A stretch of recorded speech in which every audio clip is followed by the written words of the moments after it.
He's like, yes, mommy.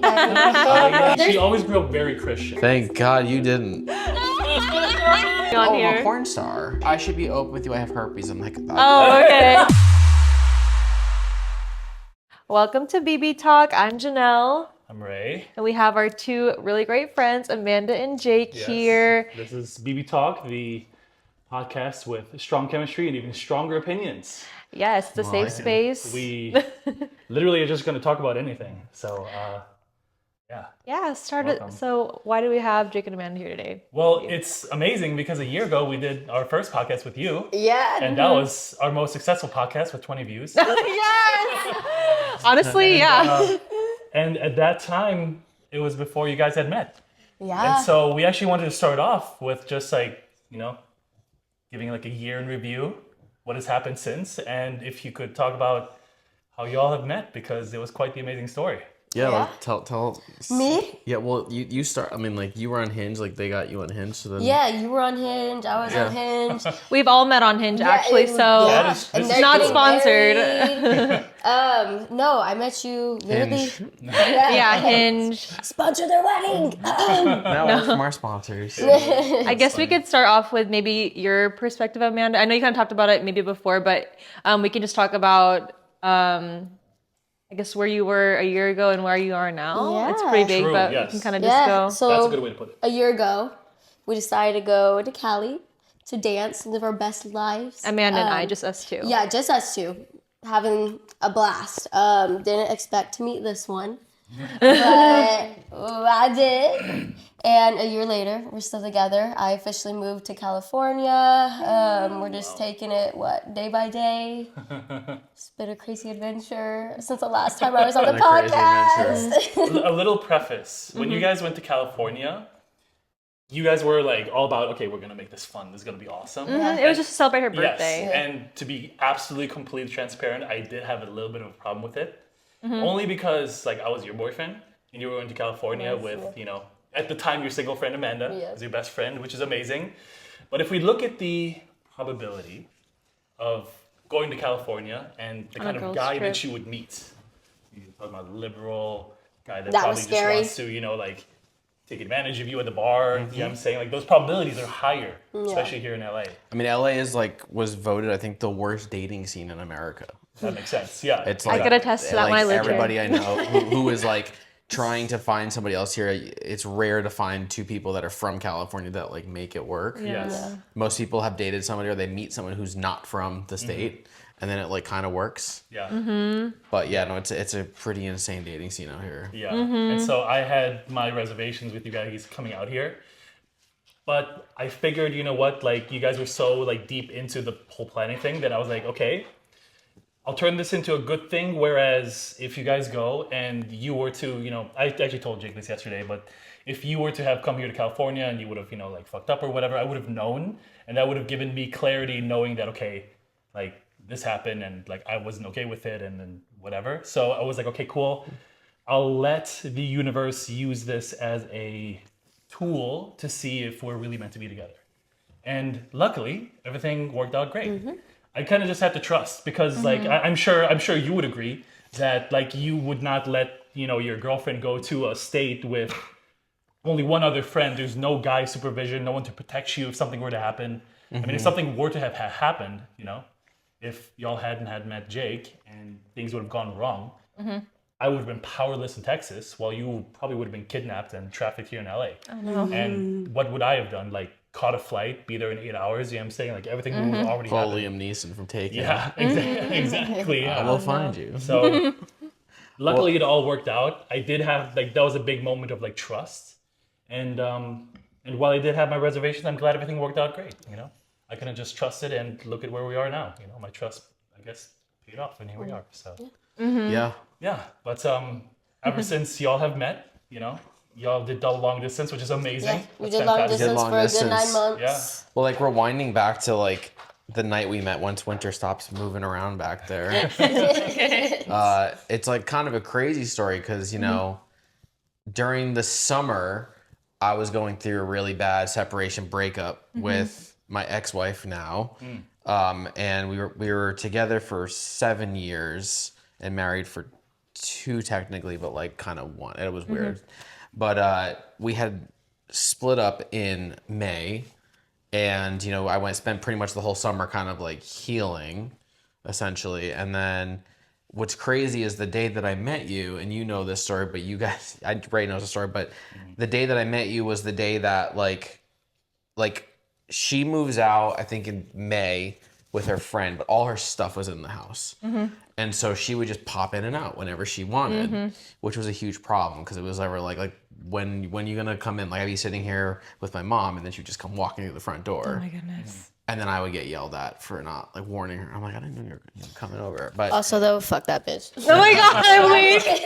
Yeah, go ahead. yeah, like you know, she you know never really owned up to the stuff that she did in the relationship. But at the end, that day specifically, it was a Saturday night, and we were talking. We matched on Hinge, I think, the Thursday before. Yeah. And your profile was like, oh, I'm coming to LA. You know, I'm looking for just someone to like show me a good time in LA. Just like, a girls' tour trip. guide. Yeah. As a girls trip, I'm coming with my friend. You know, not looking for hookups or anything like that. And we matched. I think I sent you like just like a nice message. Yeah. You Very didn't nice respond. She like kind of ghosted me because she didn't really want to be on Hinge. Yeah, I wasn't on there for a few days. So then like it came around to the weekend, or it was like Friday, and I was just like, hey, if I don't hear from you, it's all good. Just hope you have a good time with your friend. And then you responded We to me were like, at the I'm airport. You're like, And I I'm actually on responded. my way right now. Yeah. And then you're like, do you want to go out tomorrow night? I was like, sure. So Saturday comes around. That is the day that my ex-wife is like, I'm moving out officially. Whoa. So she's here in the morning, packing all of her stuff up. We have the worst fight I think I've ever had with another woman, and we were screaming at each other in the kitchen. And she was like here, like packing stuff up that like wasn't hers, and it was a very bad day. No. Super, super bad day. And so we're fighting. She finally like leaves, goes back to her friend's house, and she's like, I'll do this tomorrow. And I was like, fuck you, get out of here. And that night I was like, I don't think I'm gonna go out because I was just in such a bad mood. And then you were like, hey, do you still want to meet up? And I was like, not like in my head, I was like, not really. But I was like, you know, life's crazy. You know, you meet people in circumstances where you're not necessarily expecting Like what else it to could go on? like, yeah, I was like, you know, the very worst, like I go out with a couple friends tonight that I meet some people, we have a drink or two, and it's just a fun night. It's an excuse to get out of the house. Yeah. Because I don't really go out to West Hollywood. And I was just like, but, you know, whatever, I'll do it. And so I came out and then ended up working out.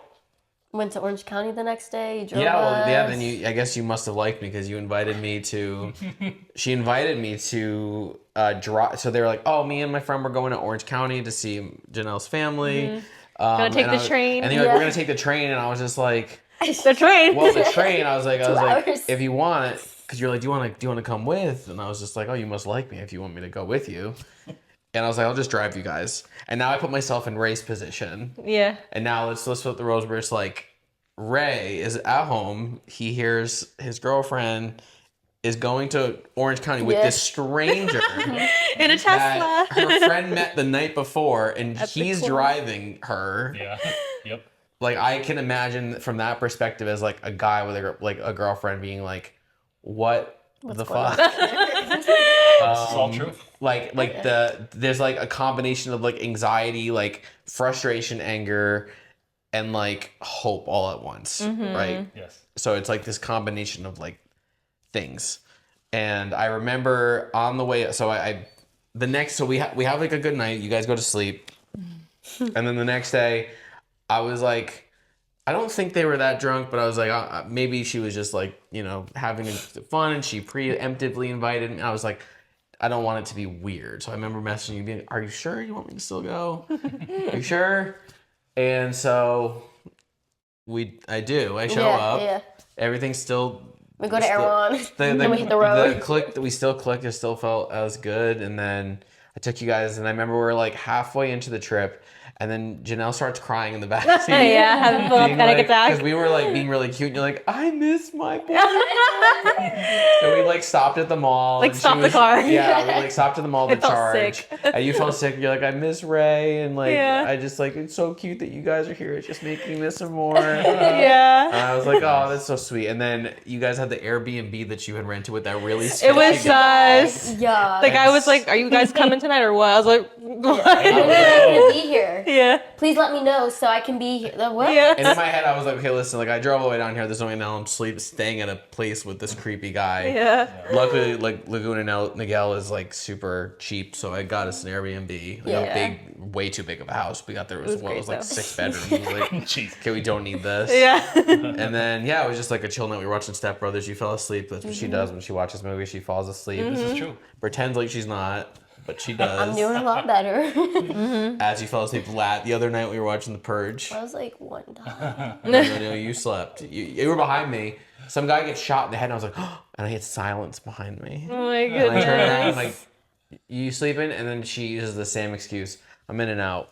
When I'm tired, I'm tired. You're not in and out. It You're hits just out, 9 girl. o'clock. You just out. You're just I out, need to be girl. in bed. Yeah. But it all worked out, and it's crazy. So like, you know, you go back to LA, and I came back home, and then I had to deal with that day that I came back on Monday because it was Labor Day. That was my birthday. Yeah, it was your birthday. I came back on Monday, and the moving company was here when I arrived, Oh my god. and like they had the movers here, and they were like moving shit out, and yeah, I remember my ex at the time had crashed the Range Rover that I Yeah. had bought So coincidental. at the same time the day before.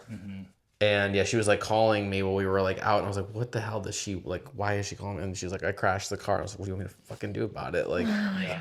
but yeah, so I came back, she was moving out, and that was just like a crazy day. And then yeah, then you ended up like, obviously I just met them. I wasn't going to tell them hey, by the way, I'm married.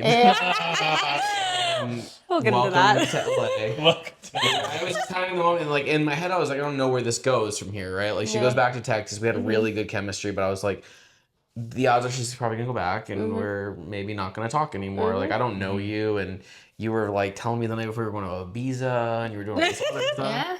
Yeah. In my head, I was like, no, like the party girl, Okay. is like, not my type of girl as a party girl, but I was like, you know, like at least this weekend was fun. Yeah. So yeah, then she goes back, and then she's like, my friend Janelle, or you're like, I Well, before I even went back, tell you us. had sent me a screenshot of your flight to Texas. Oh yes, yeah. So I was I really liked you. Yeah. And I was like, I need to see this girl again. So yeah, I bought the ticket right away for like 2 weeks later. Yeah. And then, I mean, yeah, you tell the story about like how you found out I was married. So Janelle, my FBI best friend. Janelle, Nah. FBI. I was at work and I I'm get a this text girl. message and she's like, "Girl, I think like I have some of your makeup brushes." I Yeah. was like, "Well, that's weird because Very I don't aloof. really remember mixing our makeup when we were in LA." It was like, "It's possible." And so she's like, "Yeah, I can bring it to you after work." I was like, "Okay, like that's fine." So we meet up, and she ends up getting in my car, and she's like, "Hey, so I don't have your makeup brushes, but I just want to tell you in person." She's like, "I found out, you know, Jake is actually married." And I was like, "Oh, what?" I'm wild Like, for this is that. not my bingo card. Like, this is not, I did not expect that. And I was like, okay, well, there's one or two things. I'm going to take that information, and I'm going to ask him. And he's going to be honest with me. He's going to tell me, yes, I'm married, I'm getting a divorce, or something else is going on. You know, and we're going to work it out. We're going to figure it out. I remember that was a conversation we had preemptively Yeah. before you did that. Yeah. conversation. And it's crazy to me because like we had been separated for like 4 or 5 months, but I had like scrubbed my social media of her, but I forgot like the highlights. I think Alright. was where I left Now we it. know. Highlights and, like, other tags. Well, yeah, I mean, like I'm not an expert on social media. Yeah. Like, you know, it was out there. Like I had a small wedding, and it was like there were pictures and stuff that were out there, and I tried to scrub it and delete it, but you know, Yeah. I was like, at some point I've got to tell her, like, but I'm like, how do you tell her? I'm like, this is so new, and like, Right. I've only seen you for 2 days. Yeah. And then luckily, like, she pretty much like found out right away, and you Yeah. brought it up. I found out, I was like, one or two things. He's going to be honest with me. He's going to tell me what's going on, or he's going to get super defensive and he's going to lie. And I'm going to hang up the phone. I'm going to block his ass and never talk to him again. But he was very honest, you know, and I was very thankful for that. And since then, he's been very open and honest about everything. And I'm very lucky to have a friend that went full FBI. I didn't have to do it. She did it for me. You would have found out. Honestly, whatever's on social media, it's always on social media. Whatever you post, like, it's always on there. So regardless, I would have done like my own research and like tried to dig and stuff, because I also like to go FBI when I'm trying to look for things. But he was very open and honest about it. And then he came down 2 weeks later, and he actually met my family on that trip. I did. Yeah, met my family, met friends. Yeah. I think that was the trip that he met you as well. Yeah, that's right. Yeah. Yeah, that's when you guys had that Airbnb. Yeah. Yeah, Yep, we it had was the very first Airbnb, time. and I think you met like Olivia and everybody Yeah. else, Yeah. and we all went out. The whole crew. But like ever since then, we did, you know, long distance for 9 months. I would go out to Cali for a few days, and then he would come out to Texas once a month, and we just kind of made it work. Yeah. But Yeah. Yeah, that was the defining moment. Yeah. Like that was the make or break decision. absolutely, yeah. And it's And- funny, yeah. Go ahead. And like for me, like that's, you know, long distance. Like at the time, I had just turned 31, and you had just turned 26, and it was like this make or break moment. It's like, okay, we're at the age where like does long distance work? And at the end, you know, at that point, I had no plans to move to Texas. She had no plans to move to Los Angeles. Like, where does this go? Like, long distance makes sense if there's an end date. Like, but if there's no end point and we don't like what are you doing? Yeah, well, I mean, you were like looking into Well, possibly You know, moving. at the time, you know, I was trying to get the hell out of here because Yeah. like with everything I just went through with my ex and like I had some other issues with friends who we were all like a big friend group, and then when everything went down, the girls, it was mostly girls in the groups, they all chose my ex to be friends with, which made me get pretty much shunned from all the friends out there. So I was kind of like, I spent the summer mostly alone with like the very few friends that like stuck by me. And like my parents were coming down like a lot because they were like concerned for like my mental health. But like most of the summer I was like alone with like me and my dogs. And so it was like crazy to like meet her and then like be traveling, and I was like, is this long distance gonna work? But I was trying, like at the time I was like, I kind of want to leave California, still want to leave California, but at the time I was like, I really wanted to get out. And then I was like, you know, I always thought like I'd never been to really Texas, but I said, you know, like maybe Texas is like a spot to look at. And then I came out the first time, I really liked it, like because it was like new and it was exciting. And then the second time I came out and we were looking at houses, we were just like, oh, like, let's see what there is out there.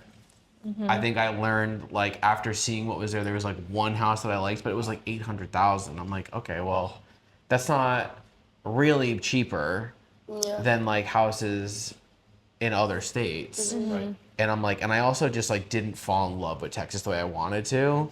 And the more I sat on it, the more I was like, I can't, like, get, like, Dallas just had no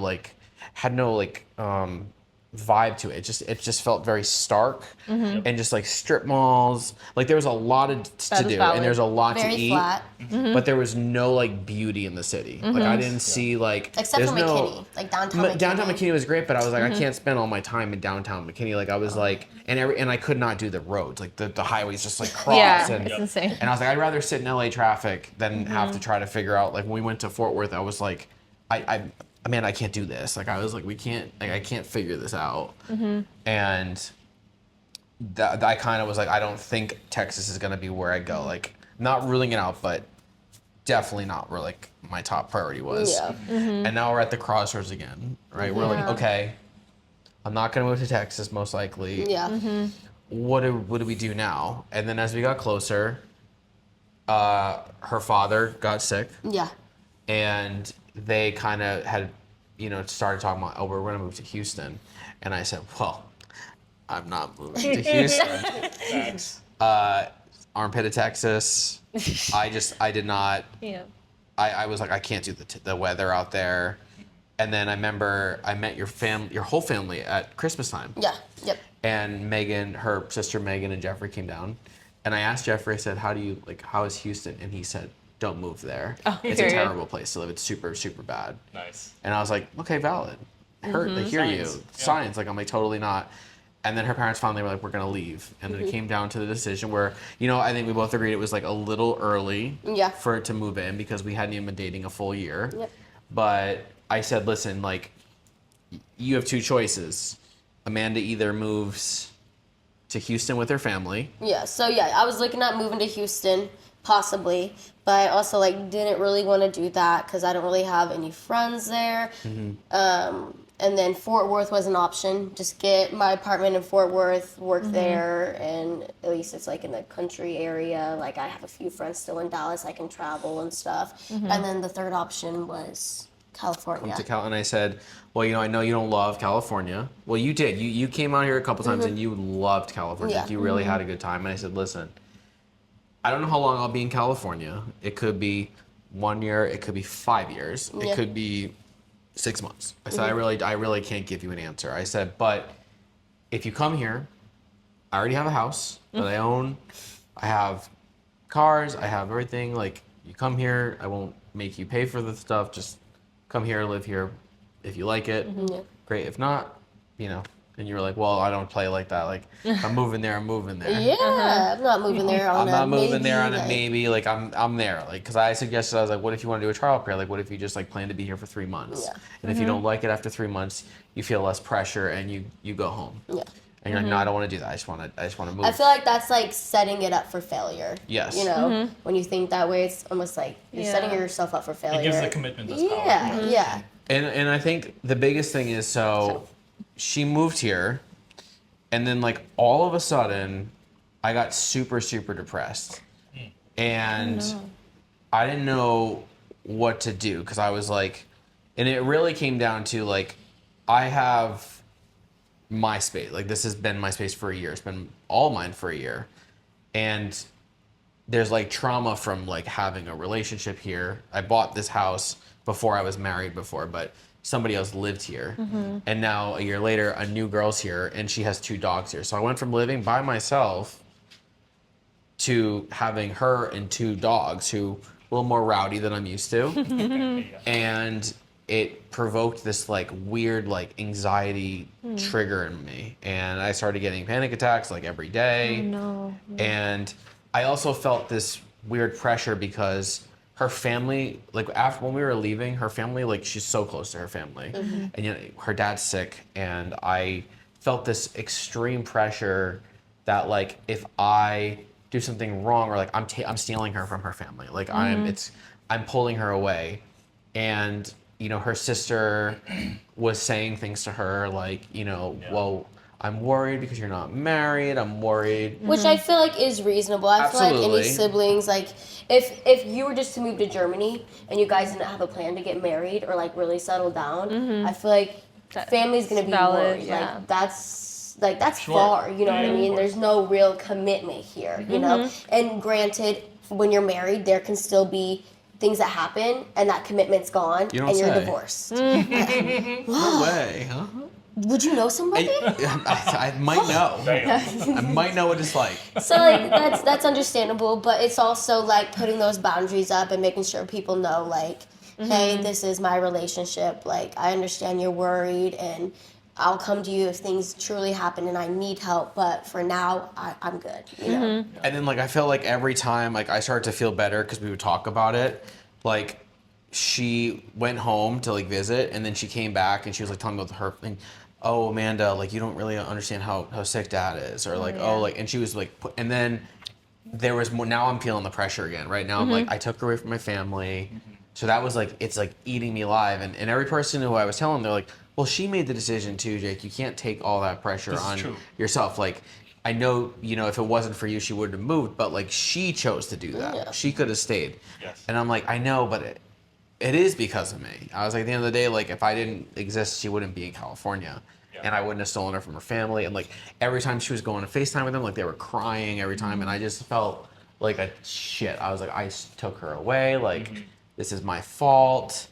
Like I shouldn't be like maybe I did this too soon. Like maybe I shouldn't have done this. I should have just let her move in Houston. But then I was like, but if I did that, like I don't think we were gonna do another year long distance. Like I think it's like she was gonna go to Houston, and like at that point you probably would have found your life, you would have found a career, and you're not gonna just uproot it in a year again. It was like if you move to Houston, most likely this doesn't work. So it's either you come here and we try, or we just sever the ties there and don't try to like push it further than it goes. And that was one of my big things on like coming down and this being like a trial period is that I'm not leaving my family, quitting my job that like I had been at for a year, where I could be moving up and stuff, making more. Like I didn't want to just leave all of that and be like, oh, well, let's try for 3 months. And then if it doesn't work, like obviously my job is like, we'll give you it back, like come back whenever. But I'm not the type of person to just leave, go try something out, and then just go running back, you know?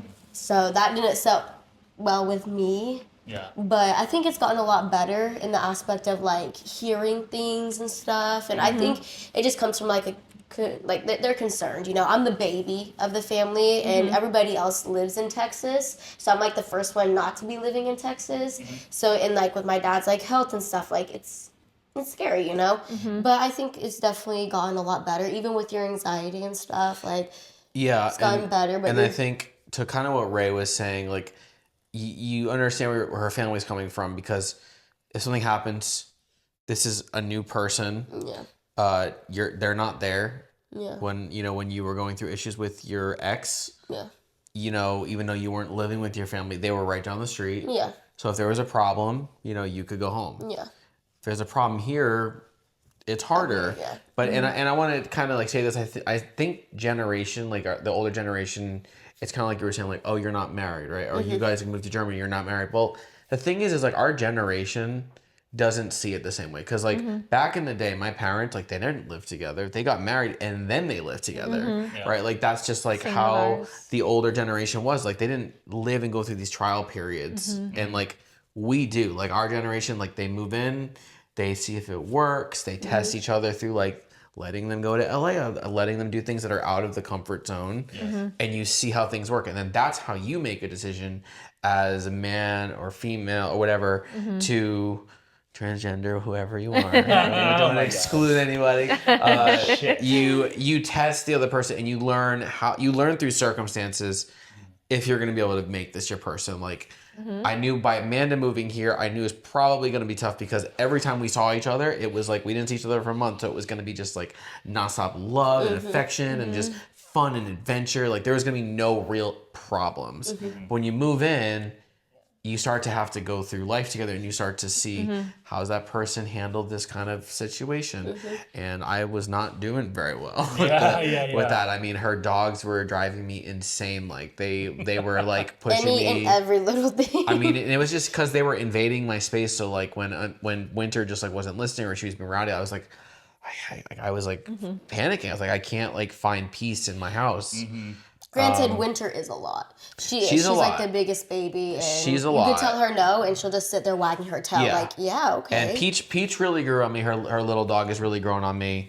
I really have zero really issues with Peach anymore, unless it's like she pees when she's excited or angry. But for the most part, she's a very good dog. Winter, I'm still struggling with, because she's really sweet sometimes, but she's so much, and she has claws and she hurts. Oh my God. And like even if she's laying across me and she's being cute, the second like Amanda moves, she crushes my nuts. And it's like it's so painful, and it's like it's aggravating, and like and she also has a very sensitive stomach, so she's always shitting and having diarrhea, so she's throwing Not up. always. Quite a bit. Recently, because we've been switching like her dog food. Right, and stuff. but she does more than most dogs. Like Peach does not have that. Peach, she's good. She Pancake threw up the other day, but he also swallowed a toy and he got it up. That was a different day. That was what he was trying to get up. I know, but the other day he threw up like 2 tart tires. It was like black, and I was like scrubbing the and I knew, because what he does is he eats limbs off of toys, and what happens is like I try to get to them before he gets them completely, but sometimes he swallows it and he can't pass it, so it sits in his stomach for like a literal month. And then when he starts throwing up, I know that his body's finally trying to get it out. And so we found a hand from a doll that he swallowed a month and a half ago. And I was like, he got it up. He finally got it up. But besides that, like he doesn't really have a sensitive stomach. Like I could pretty feed good. him snacks. He doesn't really have diarrhea. Like, but Winter does, and she's a big dog. So like as we saw tonight, Everywhere. her throw up is like human throw up. Yes, her diarrhea yes. is like human diarrhea. Puddle. It is not easy to pick up. And guess who picks it up? You and I also I'm diagnosed OCD, so I'm very particular in like how I like my space. Yeah. Right. And Amanda isn't.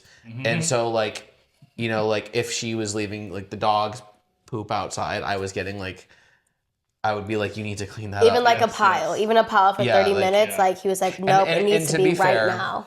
The reason why I was so weird about it in the grass is because Winter runs. Like you let her outside, she hauls ass. And so if there's poop in the grass, she runs through the poop. She won't watch for it. She'll And just go straight she'll go through the right through it. She yard. doesn't care. And then what happens is what she doing? She comes back in here, she's getting on the couch. Oh, hell And it's no. like, even if walking it's around. her paws are clean, the bacteria is still there. So now I'm sitting down on this couch or I'm laying here Yeah. and I know dog poop hands have been on it. So yeah. I get like grossed out by that. Yeah. Okay. So that's why I was being very strict. I'm like, if she goes, you got to pick it up right away because Pancake doesn't run through the grass, either does Peach, unless she's chasing Winter. So like, there can be like, it's not a big deal, but like with Winter, I was like, we have to like pick everything up. And now you guys can see that's why we scoop. Every time we've been Got outside, it. we go bathroom, But we I have the will poop say, scooper. like, you know, one thing like we were talking about is like the make or break moments. Like I have these conversations. I go to therapy every week, and I was telling my therapist, and she's like, "Well, you need to tell her." And how she responds is basically how you know if it works, right? Because communication is the key to every relationship. Yeah. And I told her, I said, "Hey, like, you know, this has been really bothering me. This comment that you made about, you know, your whatever has been really bothering me." And we had like a 3-hour conversation one night. And it wasn't just me telling you, I was like, tell me what I do wrong too. Like I want to, and you're like, you need to be better with the dogs because it's really stressful that you're really impatient. So I started looking into it and I was like, okay, well, I'm clearly depressed. I'm clearly anxious all the time. I'm going to start trying different therapy. So I looked into it and I said, okay, I'm going to probably go on medication. So I have a therapist, which is not a psychiatrist. So they can't prescribe medicine. They can, it's just talk therapy. So I looked out, I found a psychiatrist, and I found probably one of the best ones because most psychiatrists are pill pushers. Oh, Yeah. let's get you on Lexapro, let's get you on Zoloft, let's get you through the blah, blah, blah. And I really wasn't for the medicine route. And so he was like, well, have you ever heard of this thing called TMS? And I was like, I don't know what that is. He's like, it's transcranial magnetic stimulation. So it's basically, he's like, it's a huge commitment. It's every day. You have to come in every morning, and basically we like put this thing on your head that basically zaps electromagnetic pulses into your brain. And the idea is that if you have a chemical imbalance in your brain, like for depression, it brings all the serotonin back to your brain and re-regulates. Basically, your brain is slower in this part. So the left side of your head, this side, controls all of your emotions. This side controls like your motor functions and like so like anxiety's on the right, depression's on the left. So the idea is that if you're depressed, it's moving slower than a normal person. So they stimulate it by basically shocking it a certain way, and then it wakes it up and it basically creates depression, or it makes you not depressed. And I was like, is there side effects? He's like, well, that's the benefit. There really is no side effects to it. It's just a big commitment. You just have to drive through every morning and do it. So I was like, you know what, screw it. Like, let's try it. Like, what else do I have to lose? Like, I want to be the best version of myself for her. And I do want to touch on lots of your stuff. Like, I know you said it was from bringing someone new into the house and more animals and stuff. But before I moved in, I feel like you were super down on yourself about the whole situation the last year, because you were constantly still seeing these posts with like people you thought were your best friends, like hanging out with somebody that had done you so dirty and nobody fully sticking up for you. And that's where like that situation like would make me frustrated with those people.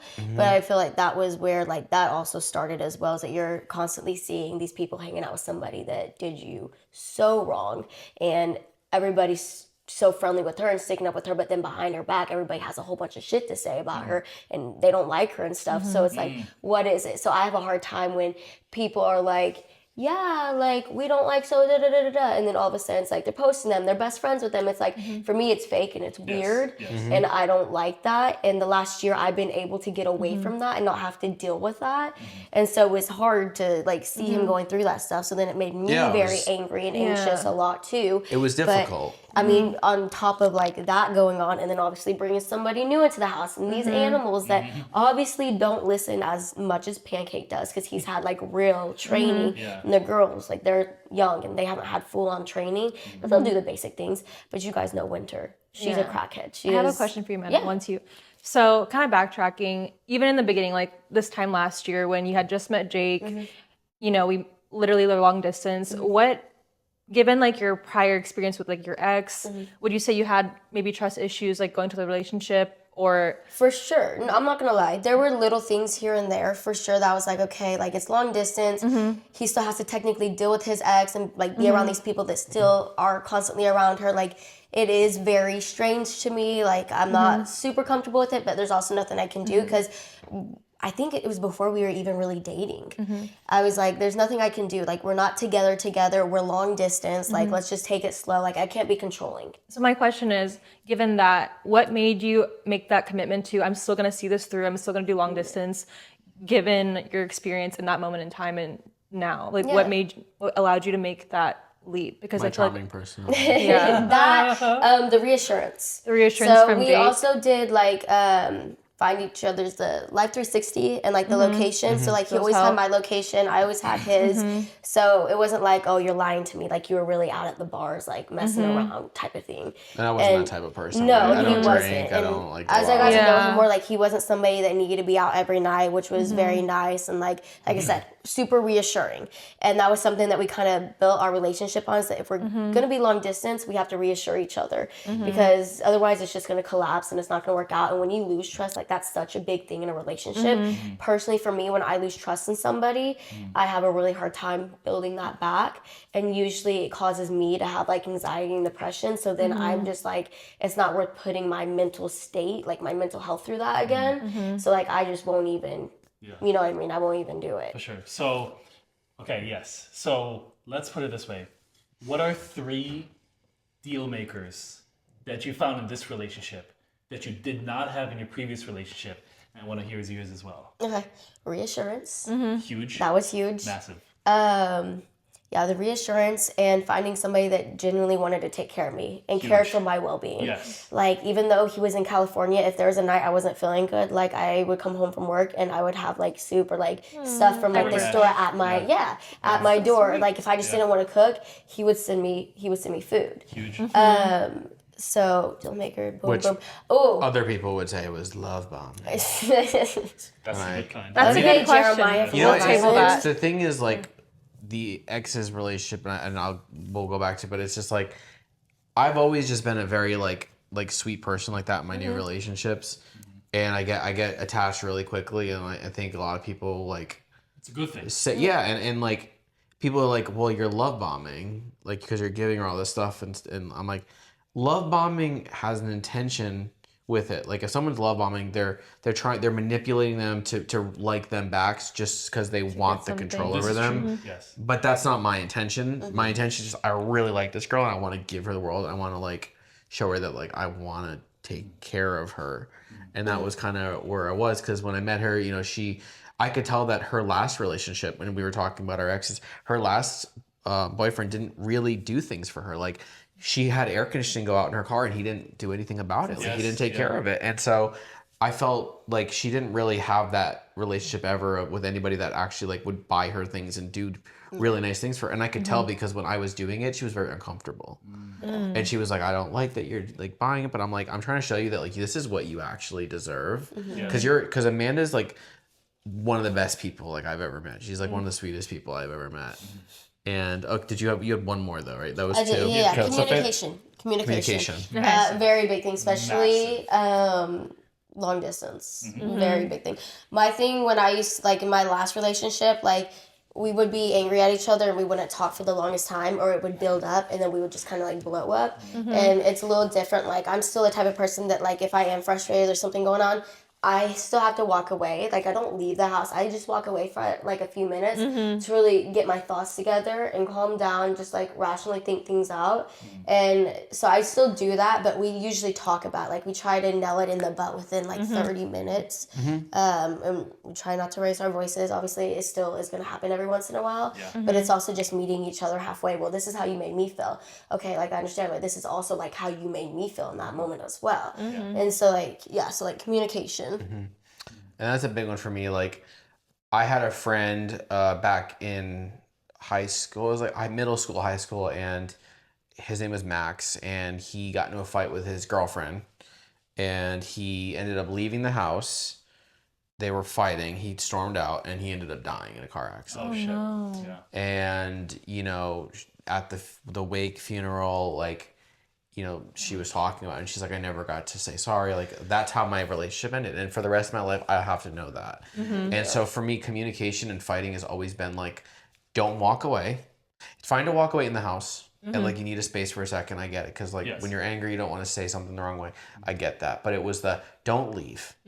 Never get in a car, drive away. Never storm out and walk in the street, because now you're working off of emotion, and you're not thinking about anything else, and you're not paying attention to your surroundings like you would if you were just getting in the car driving. Yeah. So things will happen much higher of a percentage. So I'm very big at, like, when there's a fight, like, we're talking now. I'll yell, we'll get it out, and then we need to fix it. Yeah. So we only had, I think, like 2 arguments, maybe like long distance wise. Yeah. But for me, the 3 biggest things is basically everything that my last relationship was missing. It was the reassurance. Like, she was a very sweet person. She was doing things for me, and she saw my worth. My last relationship, she did not ever see my worth. Like, nothing I ever did was good enough. And I was telling her, I was like, I struggle with anxiety. And she'd be like, oh, well, it's because you don't work out. And I was like, okay. Started working out. And she's like, well, no, you're not working out right. You need to go to the gym. Okay, cool. I signed up for the gym. Okay, I'm at the gym now. I'm still having anxiety. Okay, well, you're not working out right. It's like, well, what is enough for you? Like, I'm doing the steps that you want me to do, that you're telling me to do, and nothing I'm doing is right. You're not cleaning the house. Okay, I'll clean the house. You didn't clean it right. The fuck do I do? And I would, and we were in therapy for years. And, I would say this in front of, I would say, I don't feel like I'm ever good enough for you. Like, nothing I do is good enough. And she would just kind of pass it off. And I was like, you need to, like, work on that. Never changed. It never got better. We grew apart. But that is, that's the thing. And for her, like, total opposite. Sweetheart. And you just were there. And also the other thing was, I liked her family a lot. My last relationship, she came from a very broken family, and they were really dysfunctional. Like, the mom was just she was just kind of hectic. She came out as gay later in life, and then she started dating this awful woman, and the woman kind of divided the family. Her dad was a total piece of shit. Like no, like, straight up, like, he pretended like he was the best dad, but he, like, abandoned them, never paid child support. Like, but then we'd see him, and he'd be like, oh, like, it's your birthday, like, let's go out for your birthday. And then we'd go out, and he'd be like, and then You might have to bleep. Yeah. and then we'd have to pay. Oh yeah, names. Yeah. Oh, and then he wouldn't pay. We'd have to pay for him for the birth. So it was just like, it was shitty. Yeah. And so I really didn't like her family like that much. And so it just was always a struggle. But I met her. I loved her family. Me and her dad, like, bonded, like, right away. Yeah. On our, I'll never forget the night that they got high together.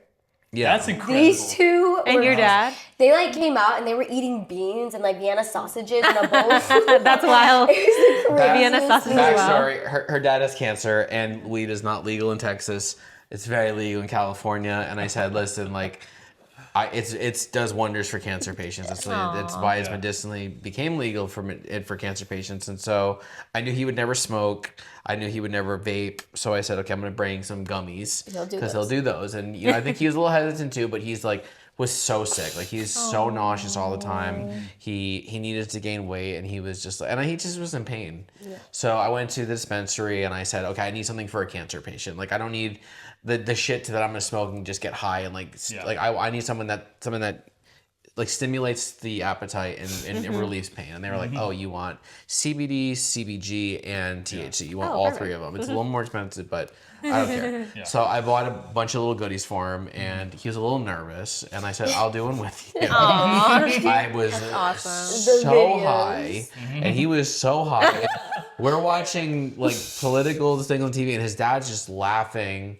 And He I'm was laughing. laughing. He was laughing at Trump. He was There was like- something, and keep Trump in was mind, talking, he's he's like, blah, blah, Republican. blah, blah, Yeah, blah. and he was like, why does he move his mouth blah, blah, blah, blah, blah, blah, like that? And his eyes are red, and I was like, "Oh, he's ripped. Like he's not faking. He is tanked." trash. And he's one just like, more- "I'm so hungry." And then he starts. He's eating some Hell yeah. ice cream. Then he gets up and he's eating chips. And then he goes back and he makes Vienna sausage and beans. And they Nice. were both eating And I'm sitting on the it. couch just eating it, and I'm laughing, and now I'm uncomfortably high because I have not done an edible Okay. in How so good. long. Okay. Oh, an edible. And this is wow. like the most potent shit because it's for cancer your patients. world was vibrating. So the next morning, like I'm still high the next day. Oh my I'm like, God. man, I don't know what to do. And he wakes up and he's in the best mood. He's like, Aw. He's like, that I was need another that was the one. best night I've had probably in the last is 2 years. Like he was like, I felt so good. Like and I said, and her mom was actually like really upset Oh. Yeah, because my she's mom still was very like- against like course. marijuana. Well, because like he was going through like Yeah. chemo treatment, Yeah. and they weren't sure if that was gonna mess with like his numbers. And after he did it, he did have testing done, and like his tumor markers had like tripled after he did it. Oh.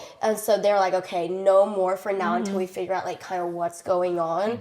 And so they kind of like cut him off. But like my mom, she wasn't like. She was mad, but like she was laughing at him while he's on the chair and she's on the couch and she's like, "What the fuck?" Like she's laughing and then he's saying, "Yes, mommy," and I'm like, Oh. Yes, mommy. "No, my dad, his mom." He's like, yeah. "Yes, mommy." Like, yeah. he was just being super iconic. goofy. Yeah. Okay. And I think it's weird because I like, you know, I'm not like a stoner. I don't smoke weed like even like recreationally anymore. But like I do see the medical benefits of it and some symptoms like that. Like a perfect example is like you have a guy who's suffering. I mean, he's sleeping most of the day, and then he has an edible, and he's laughing, he's eating, he's so enjoying himself, he's having so much fun, and it's like, yeah, like that is what like. It should be medically legal in Texas. Like, it still is. I hate to get political, but like that is the one thing where they're wrong. I do believe. Like, I understand that like there's abuse and stuff like that, but like for instances like that, like it does help. Yeah. And it did help him. And we found out later it obviously wasn't what tripled his tumor markers because Okay. he did it again. And he had another test and it went down. So it Oh, was like okay. cancer spreads. It goes away. It just depends. And but anyway, like. We did that. If I really liked your his family, parents, yeah. and I thought that like I knew that because she came from a strong family, and I came from a really strong family. Like my parents are still together, her parents are still together. I said I think like this is a bond that feels like it's good because we both saw like relationships the same way. Like marriage is forever. It's not just like a divorce thing, and it's like. It's just different. Yeah. And so that was something that we really bonded on as well. And it ended up working out because it's to this day, it's like, it's still great. Here we are. Awesome. Fantastic. Question for you, Jake, unless Yeah. you're going to ask. Go ahead. So, given, your past, and thank you for being vulnerable, by the way, sharing all Of that. course. But do you think you had to go through everything you had gone through with your previous relationship, even 7 or so years, in order to be ready for your relationship with Amanda? Or do you think if you could have done it over again, you could have left earlier? Or do you think everything happens for a reason and divine right timing? Or That's a great question. I mean, I always say that like in life, everything leads to something better, right? And,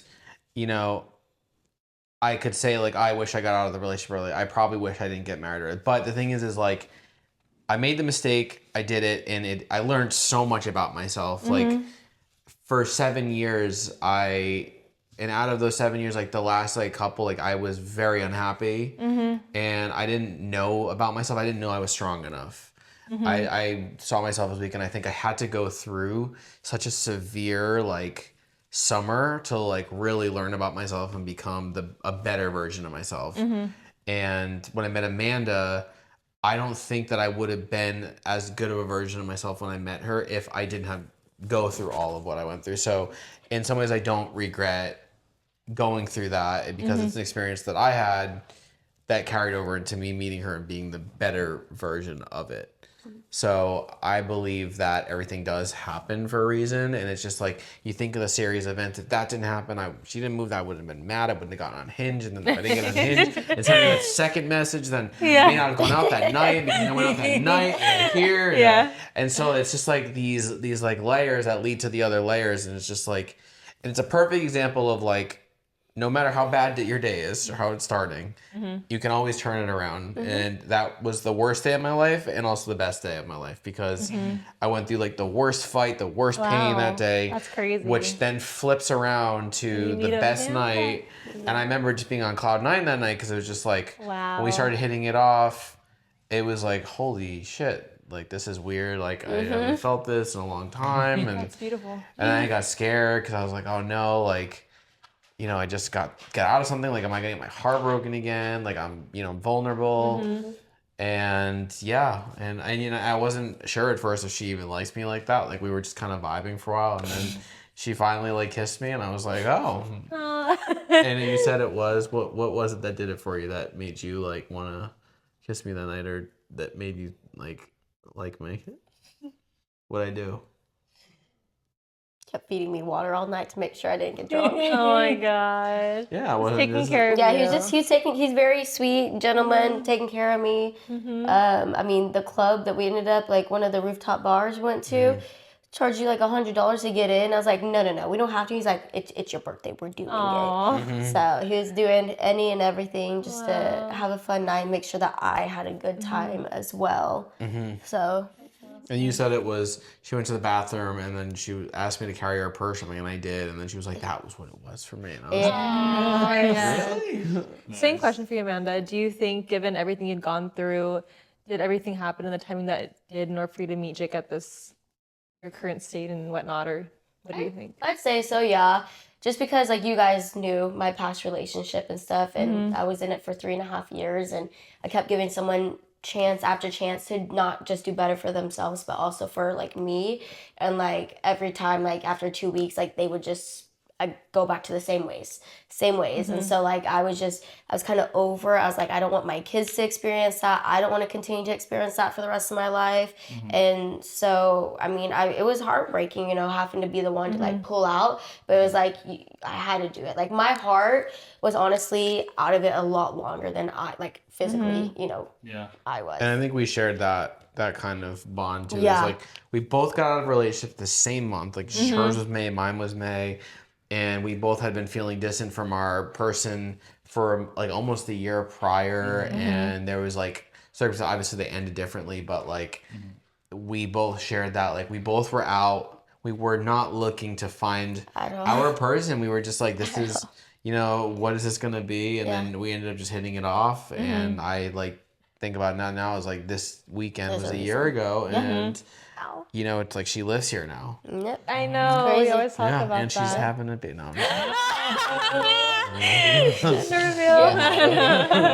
But yeah, definitely. I do think I had to go through all of it, and I spent last summer just like doing myself. I went like obviously on one day and I was like, it's not for me. Like, I'm just doing myself, having fun, traveling. Like, I went to Chicago, and then we did like the LA trip, and then I planned another Salem trip with another friend and stuff. So I was just like really focusing on myself and traveling and getting to know myself a lot better. And like, even when we got together, like even when I was traveling with my friend, like he met me down in Boston, and then he came to Salem and he got to meet her for a night, and then he flew back to Cali, we flew back to Texas. So I definitely think it happened the way it was supposed to happen. It was, and with Hinge is so funny because it's just like, because you were obviously talking to some people on Hinge, or you were talking to some people, but like I was on Hinge for about a month or two, and I went on one date, and there was one girl that I went out with, and she was like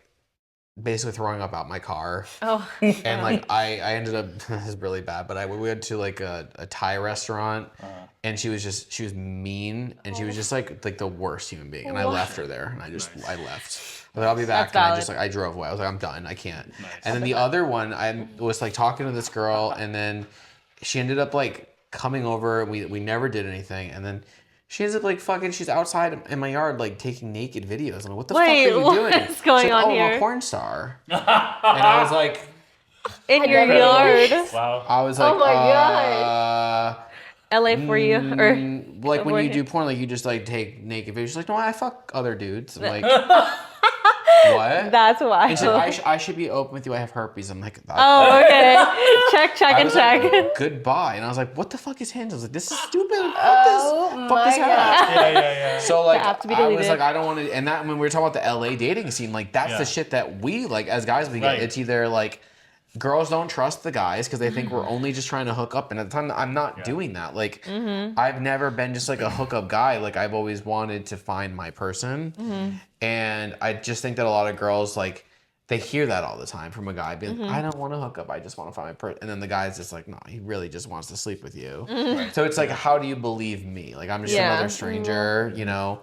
And the two people that I met were, it was like the worst dates, like in two different ways. One girl's throwing up being mean, the other girl's a fucking porn star. It's LA. I'm just like, I hate this. Like, what do I do? Like, this is the worst thing ever. Yeah. And so when I really had no expectations tonight because I was like, but I did say, you know, I knew that you were not from California. Yeah. And I said, that means she's going to be different. Hopefully. Yeah. And I met So I'm her. still blown away by the porn star. I didn't know she came over. Yeah, that's how I found out she was a porn No, star. I had no idea. I thought you guys went on a date and like you found out on the date. That was the date. That was the date. She came because we were gonna go to a restaurant. Sorry, that's a little sus. No, we were gonna go to a restaurant, Yeah. and she came over to like get ready, and she was out. I was like, where the fuck she go? Oh my God. No, what was actually the red flag is she showed up with a suitcase, Like she was moving in. I'm moving in Squatter. and I was like, do you have a suitcase? But she's like, oh, it's my like outfits for the date. And I was like, For the date. okay, that's weird. And then like Cannot make this up. she's like, oh, you have a pool? I was like, yeah. And then she like went outside, and I was just like, I was like doing whatever in the house, and I walked outside, and she was like literally like out on the couch, like taking like video. I was like, what are you doing? I was so confused. Shit back on. I was like, what the hell is she? And she was so nonchalant. She's like, it's for my OF, and I'm like, you're what? She's like, my OnlyFans. Oh my I'm a porn God. star. And I'm like, Got what? it. I was like, and like some people would be like super into. I was so grossed out by Yeah. that. I was like, I've never met you before, and you're like doing that like in my house, like you're using. And what it was is you were using my As like house a content as house. a content Yes. thing, and you didn't. And then she was like, oh, like in a free, basically it was gonna be like a free like date. Oh And I was my like, goodness. hell no. And I said, I don't remember my excuse, but I was like, you gotta go. I Yeah. was like, get the fuck out of here. Yeah. And then I never talked to her again. But This that is was the just most like, LA thing I was like, I hate Hinge. I was like, I hate Yeah. this. Yeah. And one girl throwing up in my car, another girl trying to get naked. Fuck this. Yeah. But then I meet you, and Third it's just time like is a the charm. complete opposite. Like Yeah. I saw her in line. I thought she was the most beautiful girl I'd seen, and I was like, there's no way in hell she's gonna like me. Like, I was just like, I just did. Because in LA, like if you're a pretty girl, you're only dating like model dudes. Right. Because they can get, and so when I meet her, I'm like, no way, like this is gonna work. I'm like, but she seemed really like sweet and cool and down to earth. And then you just were like, I guess you were into me. I guess. I don't know. Yeah, which is hilarious because before you guys came to LA, I remember you saying clearly like, I'm gonna go to LA. If I were to meet somebody, I'm not gonna do anything at all, nothing. And then Stop. And I remember you were telling you guys were telling me the story after I picked you guys up from the airport, and I was literally just I was like, I was face palming Yeah, like Ray on the hates highway. this. I was like, this is I can't believe I'm hearing all of this, and out of appreciation or just love for you guys' safety, but I was like, okay, y'all were safe, maybe not the way I thought, but okay, great, fantastic, Yeah. and I just had to let go and trust, and so Yeah. Do you have any more questions, babe? I mean, yeah, no, it was an adventure. It's been an adventure, and it's Yeah. you know, like I said, relationships are not, and you know, they're never perfect. And we've learned a lot about each other since moving in with each other. But since I've been doing the TMS therapy, it has really changed my life. That's awesome. really. Yeah, no, I mean, I've never heard of this before, and like I said, the doctor was like, I think we should try this before medicine, which is what psychiatrists usually don't do because they're paid to push medicine. Right. That's what they do. Yeah. And he was like, well, I have this thing, and it was covered mostly by insurance. It was still a little expensive, but he was like, it's a commitment to every day, but I really do think it'll change your life. After the first week, I like felt like a different person. I was waking up with more energy. I felt like I was happier. I was less irritable. That was the biggest thing. I was really irritable. And I asked her, do you notice a difference? And she said, yeah, I do. I really do notice a difference. Yeah. And it did. It changed. I'm only not even halfway through it, and it's changed my life. Like, Nice. I feel like a totally different human being, Wow. like mentally, physically. And it's the craziest thing because it's just like this little magnet that they put over your head and just goes Whoa. Wow. just for like 15 minutes a day. And you think like it doesn't do anything, and then like the next thing you know, you're like, holy shit, it's like working.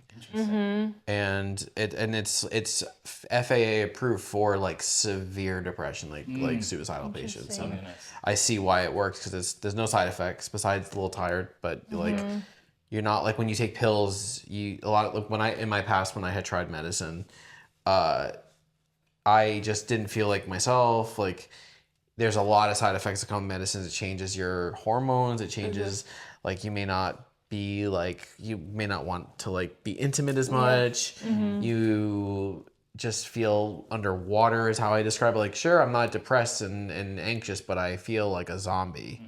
I can't think straight. So that's like the problem with medicine. And the pharmaceutical companies, that's why I think they push it without knowing the effects of it. And so I was like really kind of against the medicine approach, but I think TMS is like a great thing for people who have never experienced, like if they want to try something new, it's a great tool because and it's becoming very popular now because of it. So like I was watching a show and like they were talking about it on the show. They're like, we're going to do that thing with the brain thing. I'm like, oh, I think he's talking about the thing I'm doing. Yeah. Like, it works, bro. Do it. Nice. It works. Okay, so last thing to finish off, I guess, last question for both of you guys. The purpose of the podcast is just to help at least one person kind of envision, if you hadn't made that step to pursue your relationship and you were in that place of just like not wanting to, just you need that courage to just move forward. What would you tell like your past self or someone out there who's just either newly divorced or had gotten out of toxic relationship? Like, how do they just make that step to move forward? bottom. Like, what advice would you give them, or how could you help a past version of yourself? You go first. You go first. Yeah. I think it's Take the true. chance. Just take the chance. Take the Take the chance. trip. Yeah, take a trip. Yes. Your husband may be in Cali. Yeah. Boyfriend. I guess my thing mean- is like when you think you're at your lowest, no matter how low you are, and I was very low, like suicidal, all the full transparency, was not in a good place. Hope is never lost. Hope is never lost. Like there's always people out there who love you and care about you, even if you think you don't. Go to therapy, but understand that in a relationship, if you're looking for a relationship, it's harder to find it because you're trying to find it. You're searching for something that you're not really sure what you're searching for. Relationships and love find you in unexpected ways.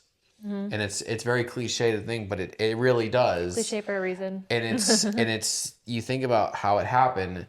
They start with dealing with someone who's just awful, and then you meet the love of your life. Wow. And the love that I feel for Amanda is something that I've never felt for anybody Nice. else. Yep. Truly. Yeah. And I care about you to such an extreme. And the biggest thing is I trust her. 100% I trust you. Like Nice. there's not a single moment in my mind that when she tells me something that I don't go, oh, she's telling me that she's doing something else. Like Amanda's like the best person I know. She's sweet and she's honest. And you really are. You're a great human being. You deserve everything. So I love you a lot. Yes. Find someone you trust. This is actually like a big Trust. thing, Yeah. and it leads to one of the most negative self-talks that exist, which is specifically like a lot of girls like to say this, but they'll get out of a bad relationship, and they would say things like, "Oh, I'm never gonna love again. I'm gonna close myself off."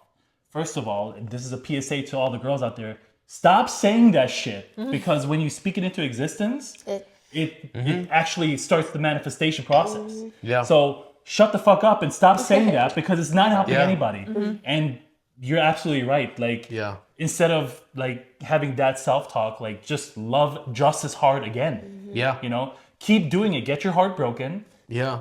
Love just as hard again, if not harder. Get your Yeah. heart broken again until eventually person. you get to number 3, number 5, number 10, whatever, and then it all works out. Because the love that you've just described is exactly what leads to if you just don't stop loving. Yep. You love just as hard every single time. And Get your heart broken, and then it's keep doing it crazy. again. And it's crazy because I think another thing that's so important is people have to understand when you get out of a relationship, the worst thing you can do is try to jump into another relationship Yes. right away. Yes. Because you have to go through the heartbreak. You have to understand, you have to learn who you are, and you also have to take accountability. Yes. Accountability is a Yes. huge thing. Like, relationships fail, it's not just one person's fault. Like, at the end of the day, like, no matter what my ex did, I did some pretty terrible things myself, and I also was not perfect throughout the relationship. I can admit that, and I've told her that. I said, you know, there are things that I did that I definitely should not have done, and that's where you get the growth, and that's it's about honesty with yourself. And I mean, after that, like, you really move forward. And just with her, I try to be honest and upfront with like everything, you know, going forward in our relationship. Like, if I'm feeling a certain way, we voice it. I try not to just like hide it. I don't want to live my life in hiding or lying about anything with her. I want her to trust me as well, you know. So And that level of humility is actually what makes guys deserving of the love that a woman can actually fully give. Because it's the accountability mixed with the just knowing that, yes, like, that person like did bad things, but I did things too. And being honest with yourself and feeling that. And like, as a guy, just going through that valley of despair, but then coming out of it by saying, let's do it again. I've taken accountability. I've, you know, yeah, because that's exactly what happened in my life too. It's like, before I met you, actually, I realized that like for a long time, I would say like maybe like a few years before I met you, I was like, okay, I'm gonna start the process of like, I'm 30 now, right? I'm gonna actually start going down the road of, okay, let's find somebody that I'm actually gonna marry. Because before that, I was like, I was just wanting to hook up with people. I was just wanting to go on dates or just do this degenerate stuff. yeah, And I was like, okay, yeah, I don't want that anymore, you know? And it's just like, and like realizing that like, just being honest with myself is the first step of just like, okay, like looking yourself in the mirror and being like, this is who you currently are. Is this really what you want? And then like going from there. And ironically, literally a week after I moved to Texas in 2022, we met at a Odessa show. That's Because we were talking crazy. on Hinge, which is actually, the story of that is actually very interesting to me, because it was like, imagine you're on a highway and every 100 yards there's an exit, right? Yeah. And for an hour we were trying to find each other because we were like texting, and there was no cell phone reception because the towers were overloaded, whatever. And like, I got a text from you like that was like sent 10 minutes ago on my phone, and it's like, oh, I'm over here. And then like I tried sending a picture of where I was, and then I was over here, and like I didn't hear from you, and I was like, literally every 5 minutes I was like, should I just give up? Should I just give up? Should I just give up? And I was just like, you know, I've made it this far. Let's just see where this goes. yeah, And then we met, and here we are. Yep. So and, Now you're getting married. yeah. now we're getting, yeah, And it's exactly. super important. And one last thing that I think is super, super important is, no matter what you go through, everybody in your life is always going to have something to say Yes. about your relationship. Oh, that's really. I was told, my parents didn't do it, but friends and every single person, you're getting divorced. You should, like, what you're doing is too fast. You shouldn't move in together. It's too soon. You shouldn't do this. Are you sure you shouldn't be posting that? Everyone's gonna tell you something about your relationship, but the thing is that you gotta block that noise out, It's projection. Of because nobody knows anything but you, and no one knows what you've went through but you. People can hear things and see things, and they make their own assumptions, but they have no idea. And a wonderful person told me this. It was one of my mom's best friends, and she said, you know, my husband died when he died of cancer, tragically. And then a month later, she was out just trying to like clear her head, and she met a guy, and she fell in love with him. And everyone told her, how dare, like, how can you do that? Like, you just lost your husband. They all had something to say about it, right? Everyone has something to say about it. Yeah. But she ended up marrying this guy and has been with him for 15 years. Wow. So she's like, don't let anyone tell you. Because I remember was home at the time, and I had just met Amanda, and she was like, don't let anyone tell you that it's too soon. Because she's like, sometimes you just know, and no one else is going to understand that but you two. Wow. And she's like, everyone told me I was going, I didn't move on, I didn't properly heal, I didn't do this. But she's like, I found someone who saw me healing, let me heal, and knew me for me. And Amanda did that. She was super patient with me. Like, I was still dealing with a lot of the stuff with my exes and sharing dog custody and I was in the process of the divorce. Like, I was like still having to serve her, and we were going back and forth with lawyers and settlements, and like, she was there with it, and she stood by my side, and she was patient with me. And yeah, and that's kind of something we talked about at the beginning. Like, I was super like uncomfortable at first with it, because I was like, oh, this isn't something I would do, like, it's not cool. But I was like, I mean, I was hearing other things, like, if somebody else is already moving on, like, why can't we also be happy, you know? And it's not like he's not cheating, you know, like, it's over, like, she's fully moved out, like, there's really no contact, they're going through a third person. I was very big on, like, if I eventually do move, like, you have to be fully divorced. Like, that was one thing I was standing on, is like, I'm not moving if there's not, like, a full finalized divorce paperwork, you know? And so, like, that was another big thing. California is a pain in the ass for that, because California once you file for divorce, it's 6 months minimum, and that's if there's no speed bumps. But you did great. I mean, you were divorced in less than a year. Well, I forced it because, like, originally when I filed, so there's joint divorces. This is kind of like we're going off top, but like, there's two types of divorces in California. There's like we're both agreeing to divorce at the same time. We're gonna do this together, and if there's no property involved, it can actually be pretty quick. Like, you can do it. Unfortunately, there's property involved. There's all the things, but we're gonna do this together. So that means I fill out forms, you submit forms. We're gonna be good. This will go quick. Well, she decided she wasn't going to fill out the forms and do the certain things on time. So make it 10 then times harder. I had to like switch the divorce to be a different type of divorce, where I had to basically, because in California, I can divorce my person even if they don't want to. Oh. But they'll still grant, the judge will still grant it. Yeah. It just takes longer. But you still have to get settlements. You still have to you might have to go to court if that's the case. Luckily, I didn't have to do that. I was able to do everything without a lawyer. But I lost one of my dogs, which still hurts me to this day. That was my biggest loss, was having to give up one of my dogs. But yeah, like, it's hard because Amanda hasn't been through that. So from her perspective, it's like, for her, she dated a guy and then she cleanly broke it off, and that was it. I took my dogs, like, we shared dogs and stuff, but I took them. She did. Took all my stuff, moved out of our place. Like, I was able to wipe my hands clean. But what's tough is, like, marriage is different. It's like and it's legally messier binding. because in California, like, I didn't have family out here, so my friends were my family. So we were such a close knit. We were doing things weekly together, multiple times a week. So to all of a sudden have that be completely broken apart. Wow. And all the friends we all know each other. Like, even like my good friends now, they still see her. And she fucking moved like less than a mile down the street from me. So which is weird. so Oh my God, weird yeah. to me. So weird. Because I'm just like, you wanted it, but you moved right, like, walking distance. Like, why would you do that? It's weird. But, like, you know, we figured it out, and we make it work, and it's good. It's great. It's been great. And we learn more about each other every day. Yeah. It's only getting better every year. But I learned she voted for Biden the other day. I was like, are you kidding me? I'm just I didn't vote this last year. right, You did not. Nice. I was luckily able to convince her to vote for Big Daddy Trump. Yeah. So. I'm Roll the clip. They asked me that in the Cancel! They asked me in the car as I was driving to Long Beach.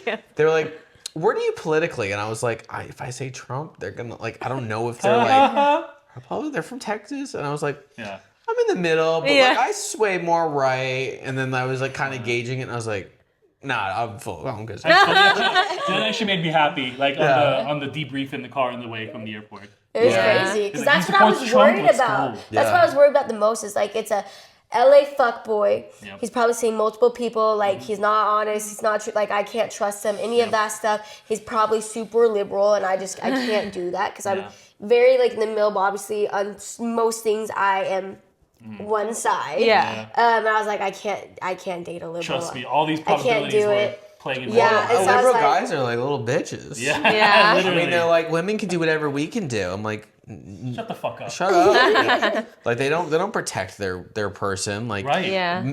women at the end of the day, like they want men that are stronger. They want men that will protect them. They want someone that they can feel hold on to. protected. They want to feel protected. It's biologically that's Right. what they're programmed to want. Yes. And all of a sudden we've shifted that now. But like Amanda's, you know, she's a Southern. I always said, I said, my dream girl. I was telling my dad this months before I met Amanda. I said, he's like, well, what's your type? I said, honestly, my dream girl is I really just want to meet a Southern girl. Because I was looking at national thing. I just want to meet a Southern girl who has a close family that just has like the cowboy boots and she's like the Southern Literally charm. you. And then she walked into my life being like, hey, do you have any country bars in LA? And we went. Desert- And we went. He was Say looking that. for you as hard as you were looking for him. I believe that. Yeah, Yep. for Yeah. sure. We were like not looking, but then we were low key like speaking it into existence with how we were talking. Yeah. And Yeah. And you chose me out of all your prospects. Yeah.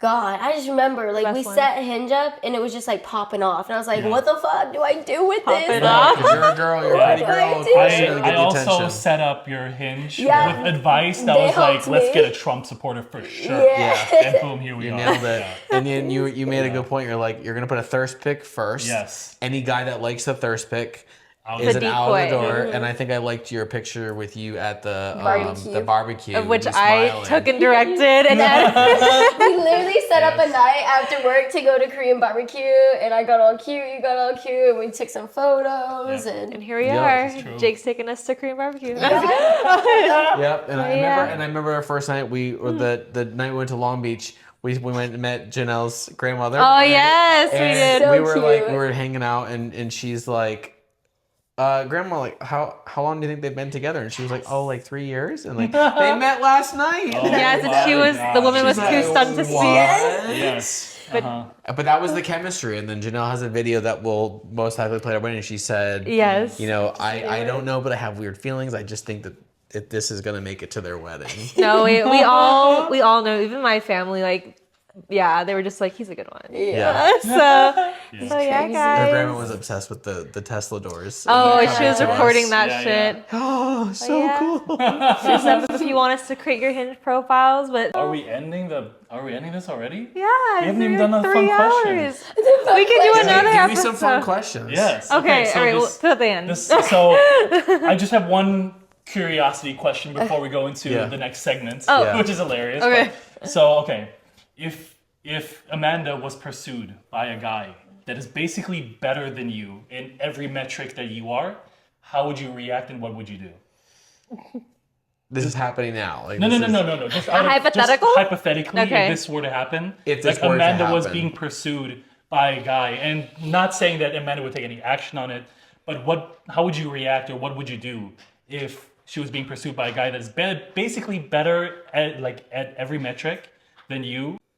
And I'd say, babe, people things look good on paper, but at the end of the day, no, I mean, grass in isn't all always honesty, greener in all on the other honesty, like side. I've learned to be very confident in myself, and at the end of Yes. the day, it's kind of like you said, like it's all on her at that point, you Yes. know, like in life, there's always other people out in the world, and there's people. We're human beings, right? There's people that are going to attract our eye, but it's how you act on it. Like you may see a very attractive man on the street, and you may look and be like, "Damn, that guy's hot," but you're not going, "Damn, he's hot. I want to fuck him." Right. Yes. Right, or I want to go after him. You're just thinking, "Oh, that guy's hot," or I'll see a girl, I'm like, "Oh, that girl's good looking," but I'm not like disrespectful. You know what I Yeah. mean? It's like, oh, okay, lingering look. good looking girl. Like, we'll watch a show and be like, would you fuck him? And she'd be Love like, Island. like Love Island. She'd be like, yeah, I'd probably fuck Austin. Like Jeremiah and Pepe. Jeremiah. Pepe, fuck you, but Jeremiah, Yeah. Love Island. But I think for me, it would just be I would let it. I'd let it play out Yes. for her. I mean, I'm confident in who I am and what I bring to the table for her, and I would hope Yes. that what I have done and what you know, the life that I've given her and I've shown her that I would provide for her would be enough for her to say, doesn't matter on paper how much better this guy is, he's better looking. Yes. I mean, he will never have a bigger penis, but but no matter what it is, it's gonna be on her, and I gotta trust that she makes she makes the right decision, and I can't really lose sleep over it, because if she ends up deciding to go with that person, then we'll. This is true. I mean, I shouldn't have been with her to begin with, and I should have saw the signs, but Yes. Respect. yeah. No, that is true. As a guy, it's all about trust. So Yeah. I would totally let it happen because I know you would choose me every single time. Yes. So Yes. I think that's the biggest thing though with the world we live in, is that everybody thinks the grass is greener on the other side, and I think social media contributes to that, because back then, like, our parents, they didn't have social media like we do now. right. Mm-hmm. All those And options. and people think the grass is gonna be greener on the other side. They go test it out and they're like, never mind, and they try running back. And it's like, no, that's been broken. Like, you chose your bed, now lie in it, you know? It's true. Yeah. So I mean, and life is just taught, like, with social media and like dating profiles like Tinder and you know, porn and all this stuff. Like, it teaches people that there's always something better out there. Like, you Yes. don't have to settle down because there's always the next one, right? Like, that's what we're grown up like being exposed to, and I think that's why so many men are cheaters a lot more than probably women, because they're being tempted by thirst traps. I mean, Yes. I go on Instagram, like, I don't even look up the stuff, but like me and Luke my best friend Luke were talking about, like, we go on Instagram and you open up girls' Instagrams, you put them all next to each other and you hit the search page,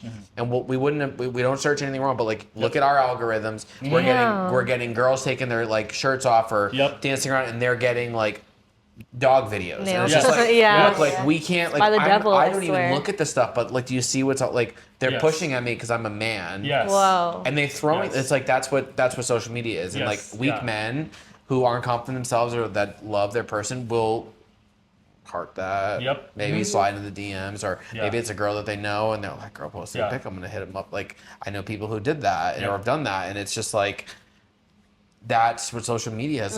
It's taught us that we're always looking for the next best thing, but you have to be happy in what you currently have. Yeah. Nothing is perfect. It's never going to be perfect. Your relationship's always going to have problems, but it's how much you love that person, and like, are they willing to like work with you? And This is true, and I've shown you my Instagram so many times where it's gotten to the point where I have to delete Instagram off my phone. Yeah. Because I would open it and I would just go to the search just to like, and I would do it with her. It would be like a fun exercise. It'd be like, let's guess what's gonna be on my search, even though I search nothing, right? Yeah. Maybe look, boom, half naked Asian girls all day long. Yeah. For no reason. I'm like, I didn't do anything to deserve this. So like, I would have to go into like my like searches, and like, you know, you can like click and hold and say, I don't want to see this content. Yes. Like, I would do it like 50 times, and I'd refresh the page, and be like, cool, dog videos, DIY videos, and the next day it was back to girls again. I'm like, what the fuck? Yep. That's crazy. I was just done with it. I was And so delete. like, that's why Reels is so annoying, because I have to like swipe. You have to try to get through them as quick as possible, because you're like, if you even hang on it for like more give than a you second, more. Instagram's like, you liked it. That's wild. It counts as a view after 3 seconds. That's wild. Yep. So I try to swipe really fast through them. Like, if I'm watching It's like funny a game. videos and the next one's like a girl like Videos doing a and dance, I'm like, videos. swipe. I don't know. Don't Cook don't book care. recipes. I'm Because getting makeup, that will DIY it. video. And y'all get Yeah. served normal videos because social media is made for you guys. Yes. To Social buy media's stuff. made They for want you us to guys. buy stuff. They want yeah. y'all to be on it. It's like a girl. That's what it is. Yeah. That is true. Yeah. It's what it is. So Yeah. No, exactly. Yeah. yeah. Fantastic. Well, we're gonna go to our next segment. All right. This segment is called Princess Treatment or Bare Minimum. I'm Okay. gonna list off Oh, I like scenarios, this. and we're just gonna say if this is Princess Treatment or Bare Minimum. Right? Okay. We all just say it after you yes. say it. So this Okay. is basically. So there's gonna be Princess Treatment and then King Treatment. We're gonna do Princess Treatment first. So this is gonna be for the girls. Okay. So, paying for all of her bills. Is that princess treatment or is that the bare minimum when you're like dating somebody very seriously? I think it's princess treatment for me, but What's the option, princess treatment or? Bare bare minimum. I mean, I do think I think it's princess treatment, because some girls do like a lot of things. Yeah. Nails, hair, they like to go get their lashes done. Thankfully for me, I figured out how to do all that. And then I did it at my Yeah. home. It's great. Yep. Same. So yeah. What do you think? I think You might have died. it's It's okay. It's okay. paying for all of their bills. I think princess treatment. Yes. I think there's a level of like support that I would always give my wife. It would be, ideally take care of the mortgage and pay for the majority of the utilities. I think that their expenses, personally, if they want to spend makeup, I think that should be on them. Yes. I think there's like times like for Amanda, like it's her birthday week and like Yeah. I'm obviously like paying for her nails and doing stuff like that. Or we make deals. If you give me a nice 10-minute head rub, I'll buy your nails the next time. Like there's stuff like that. But I think like there's certain things that like need to be contributed. Like if there's no kids involved, like right now we don't have kids. So, and Amanda's living here and she's not paying bills. So I said, okay, well, if we're not having a family right now and you're living here, we need to like, you need to contribute in some way, whether that's cleaning more, cooking more. Oh, I do everything. And she does, and Nice. she picks up all the slack. And I said the only bill that I would want you to cover to help me would be groceries. Nice. Groceries. So groceries and gas for the car. Yes. I said because I pay for the car insurance, pay for the mortgage, I pay for the electric, I pay for the just take care of the food. Yeah. That saves me $150 a week. Yes. And if you cook it, even better. And she does. She does. Yes. So that was the only thing that I asked from her when she moved here. Yes. And I said also the only other thing is your dogs are your expenses. Yes. My dog's my expense. If they need vet treatment and it costs thousands, like I'm not gonna if Winter's dying or whatever, I'm not gonna like be like I'm not helping if I can't, but also like I don't have the money to necessarily do it, and I might be like, honey, it's like, unfortunately it is what it is. Like Yes. if it's pancake, it's different. It's like that's your baby, that's your expense, that's my expense. Yeah. At least until we're married. Like when we're married, I think these things kind of change because it's like everything becomes ours, not Yes. yours and mine. But because we're still dating, it's still separate in that way. That makes sense. So Princess treatment for sure. Princess 100%. treatment. In the beginning, it's like, it definitely can never be like bare minimum because Yeah. then a lot of the times, like with guys' mentality, if that is expected right away, then it basically means that it's going to be like this from the beginning and it's only going to get worse. The Yes. expectations will only get greater. So 1000% is princess treatment. yeah. Yeah. I'll say the only thing that like I don't agree because we're different. I'd say like when it comes to like a dog being like, say I'm making the money, you know what I mean? I have the extra money at the time, and say pancakes like needing serious, I will 100%. I think that like died. Yeah. Yeah. It's It's like crazy. I It's will, okay, yeah. I will 100%. Like I'd be like, well, that's your baby. Like I'm not gonna let anything happen. Like I'm gonna pay whatever. Like we'll figure out how to make the money back or whatever. So I think that's maybe where we're just a little different because like they're my babies, he's your baby. I might save Peach. But this is my baby. This is fair. Yes.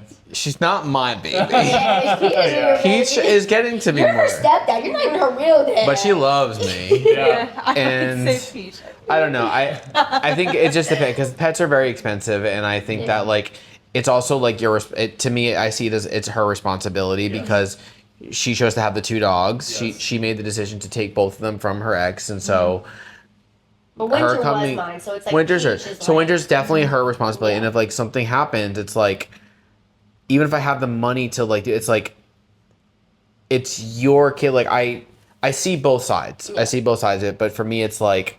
Yeah. I've been saving for other things. Like, it's not my responsibility Yes. as in a relationship to take care of that part of the portion. So, Yeah. if it's like, it means a lot to her and I can help, I will try to help, but I won't be able to cover the whole, I won't cover the whole thing. Yeah. If it's a $10,000 surgery that she needs to save her life, Yeah. Well, I think that's where it's different. It's like if I- she's dying, say she has like cancer and like there's no hope for her, then it's kind of like, well, let's put her down so she's not in pain. But that, like I said, it's okay for us to feel a little different in that aspect of it. You know what I mean? I like that's my baby. I would do what I can, and like Pancake, I would never want to see anything like that happen. So like if I had that money, I would, and then later on be like, okay, just start slowly paying it back, or like you know what I mean, like do little things that can put a little money in my pocket and stuff. Like Yes. Yeah. So I think that's where we're a little different, which is that's okay. that's okay. Yeah. Yeah. Cool. Next question: princess treatment or bare minimum? Walking on the car side of the road as the guy, Bare and the minimum. girl is Bare minimum. Bare minimum. Okay, easy. Bare minimum. That was easy. Okay.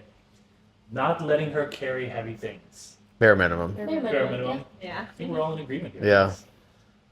Opening car doors for her. Bare minimum. princess treatment. No. Yes. I will say Yes. this. The reason why I don't say it's bare minimum is because I think that like it depends on the situation for me. Yes. When we're on dates or when we're out shopping, whatever, I will open the door for her every time. When we're just getting in the car, going in the garage, Oh yeah. I have a tight garage. I can walk around the car twice. Yeah. We gotta go somewhere. That makes Yeah. sense. So I see it as a princess treatment because it's like I'm going out of my way to do something for you very special.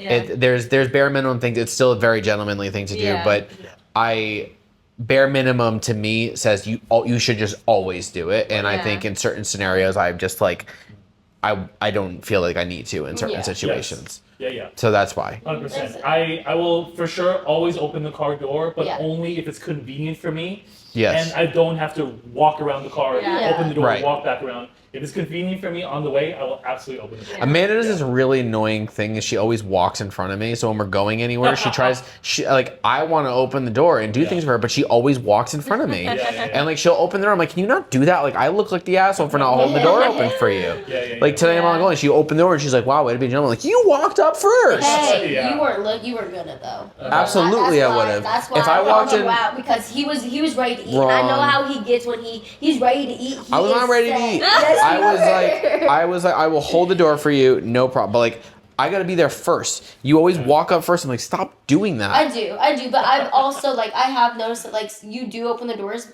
but not all the time. Even on like not all the dates. Like you do most of the time, but there are times where like he forgets. And this is something he told me in the beginning. He's like, I'm trying to be better about those things. He's like, because I didn't used to do that. Like I'm trying to be better. About I it. never did it. But when it comes to like, if we're just in the garage and I'm about to go somewhere, I've got my own door. Like it's little things like that, it's whatever. But like when it's like dates and like out, I do prefer. I feel like it's like agree with almost that. like a southern, like it can be seen as a Sure, gentleman sure. thing. I see. But when it's like we're going to the, don't open the, we're in the garage. Yeah. No, like just get in. That'd be Let's kind leave of the house. Like, extra. let's go. Yeah. Let's go. But he's gotten a lot better about it. I'll That's give good. him that for sure. Makes sense, yeah. I try. Which, the next one is actually congruent with that, actually. Paying for all the dates and the dinners when you guys go out as a couple, as a date. Ooh. Princess treatment or bare minimum? That's interesting. It's I'm like in between because he pays usually when it's like dates and stuff. Like he'll pay for like the main course, like the food, right? And then like what dessert, I'll put my card down for dessert. Sure. So I'm like pitching in. Yeah. But there are times where he'll just pay for the whole Yeah. thing. The main I think events I or think attractions. it's princess treatment for me. Yeah. Yeah. It can be, yeah. I don't think I think if a woman expects you to pay for every meal and every date, it's a red flag to me because Yeah. it's showing me that you're looking at me for what I Money. give for you and I buy for you, not me. And I appreciate that Amanda tries sometimes to do it, but like, and that's enough. Is that she tries to do it, but the thing at the end of the day, is I do make more than she does. Yeah, right. I can afford the dinner. If we're going out to dinner, I can afford it. So I will do it. But then like occasionally like we'll have like little deals. Like, okay, like I'll pay for dinner and then you buy dessert. Like when we go out later on, like we figure out like the workarounds. Yeah. But I see it as Prince Street, not bare minimum, because bare minimum sure. is a saying that you should just absolutely every man should just pay for every dinner. It's like Right. no. Yeah. Right, yes. I'll say No. for the women that believe that is bare minimum, I think a lot of it is a cultural thing. Yeah. Mm-hmm. In that maybe their father, they're just always used to the male figure to pay for it. And Absolutely. it's kind of ingrained to where when they Yeah. date, anything less That's what than they that expect. is, different. But for Yeah. me, I would say it's Yeah. princess treatment. Definitely princess treatment on that Absolutely. one. Yeah. Yeah. 100%, yeah. Fantastic. So now the next segment is king treatments or bare minimum. Okay. So this is going to be like reverse for the guys, right? So the first one is cooking for him. Bare minimum or king treatment? Bare minimum, I'd say. Really? Great answer. Just because I feel like when he's making the money and like I'm working part time, I feel like that's like a basic, like that's Trade-off. the least I can do after he's like working and then coming Yeah. home, like, and if I'm home all day, like that's the least I could do is have some dinner ready. That makes sense. Yeah. I'd say it's king treatment, and I love that you say bare minimum because I've never had someone who just believes that they should like. My past relationships, they would cook, Yeah. but they didn't see that they had to. Yeah. And if they cooked, they would be like, "You're cleaning," or like, "You're buying." Like they were, and they were mean about it. Like they were like, "Have fun with the dishes." They leave them all there, and I'm like, "Oh, don't cook for me. That's worse. Yeah. I'd rather cook. You clean. As a guy, I would say that is king treatment, but the fact that you guys think it's bare minimum is green amazing. flag. How we were raised. Very, very green flag. Yeah. Okay. Making snacks and drinks for him when he has friends over. And like serving it and stuff. I think that's King yeah, for it's king me. It's king treatment. I feel treatment. like But I'll do for it. sure. I'll do it every time. Yeah. Yeah, okay, good. I like hosting. It's fun. Yeah, I love you know what I King, mean. So I yeah. like doing the whole charcuterie and like Yeah. drinks. Like what do people need and stuff. Like even for Yeah. like your surprise party. Like Yeah, it's I king had treatment. it. I mean, I went to Costco twice. I spent like $400. Oh, Yeah, it was very obvious if there was a surprise party. I was like, it was a lot. I was like, whatever you guys need. Like, there's drinks here, there's food. Like, if this isn't good enough, there's more in the fridge. So I think, that's. Yeah. I mean, When your girl does that, when I as the guy or Jake has his friends over, it is a great representation. Like it's a great because the woman typically is a extension of the man in that sense, and so by doing something like that, it really shows like the value of the guy because you as the extension are doing something that is a positive reflection on him. Because girls, a lot of the times they don't realize that they are a extension and reflection of the guy that they're with and how they act and what they do. Like the guy is always cognizant of how that makes him look. yeah. And so by doing that, that is a very, very positive green True. flag there. Yeah. Cool. Next one, king treatment or bare minimum. Cleaning his house or apartment while he is at work. Yeah, I'd say minimum just Yeah. because if you're working, then what am I doing at home? yes, like am I just sitting around being busy? Like I still like to sit around and watch my TV shows. Yeah. But I'll make sure to at least vacuum, like do dishes Same. Yeah. and like. I think I agree. I think that part's bare minimum. I Yeah, think it's if you're a like, provider. you Especially if know, he's paying all the bills and stuff. Yeah, it's you like, should at clean. least take care of the home and stuff. Yeah. Yeah, that is true. Love it. Pleasing your man when you don't want to. King treatment or bare baby. minimum. she does. She loves it. Nice. I've never been with someone who is like that. It's great. You might have to clip this. The hair goes up. I'm gonna The say hair- it's king treatment, but I'm still like I do what I gotta do Yeah. to make you happy, and that's Yeah. because I love you. She there's- always grew up very Christian. Yeah. So that is that's like culturally really understandable. hard. Thank God you didn't. No, that's interesting though because there have been times where it's like I'm exhausted or like I'm not in the mood or I just had a rough day, but I'm like he still like needs something. So I'm Yeah. like, if you can be pleased, hey, I'm good, but let's Yeah. Roll the clip. I'm just kidding. yeah. We got it all on camera right there. Actually do. Yeah, quite a few. Oh. That's right. Don't look at me that way. Wait. All right. Second to last one.